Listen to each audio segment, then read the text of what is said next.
अस्सलाम वालेकुम प्यारे बच्चों, हमारी आज की कहानी का नाम है शेर और भेड़िया। एक घना जंगल था जिसमें कई तरह के जानवर रहते थे। इनमें एक शेर भी था जो जंगल का बादशाह माना जाता था। वो नहायत ताकतवर और जालिम था। जब चाहता किसी भी जानवर को शिकार बना लेता। सब जानवर इससे डरते थे। एक दिन शेर शिकार की तलाश में निकला, लेकिन कई घंटे गुजारने के बावजूद इसे कुछ न मिला। वो तक कर एक दरख्त के नीचे लेट गया। इतने में एक भेड़िया वहां से गुजरा। शेर ने इसे देखा तो गुस्से से दौड़ा, अरे भेड़िया रुक जाओ, आज तो तुम ही मेरा शिकार बनोगे। भेड़िया कांपने लगा, मगर वो चालाक था।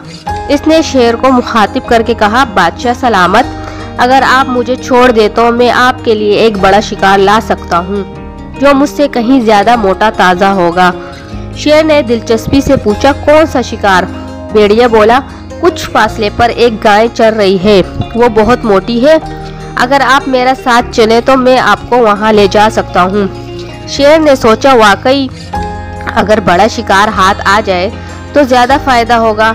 इसने भेड़िए की बात मानी और इसके साथ चल पड़ा। कुछ देर के बाद वो एक खुली जगह पर पहुंचे, मगर वहां कोई गाय नहीं थी।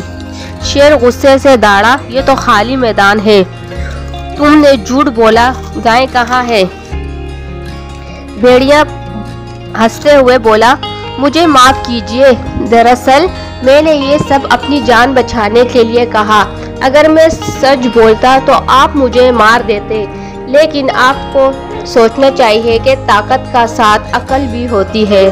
शेर को गुस्सा तो बहुत आया, मगर वो भेड़िया की बात पर गौर करने लगा। वो जान गया कि सिर्फ ताकत से जंगल पर हुकूमत नहीं की जाती, बल्कि अकल और तहम्मुल और इंसाफ भी जरूरी है। शेर ने भेड़िया को छोड़ दिया और जंगल वापस चला गया।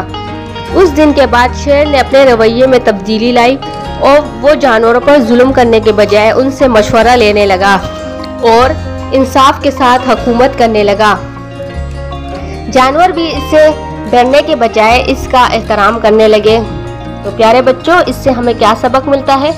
तो इससे हमें यह सबक मिलता है, ताकत के साथ अकल, बर्दाश्त और इंसाफ होना भी ज़रूरी है। सिर्फ जोर ज़बरदस्ती से इज्जत नहीं कमाई जा सकती।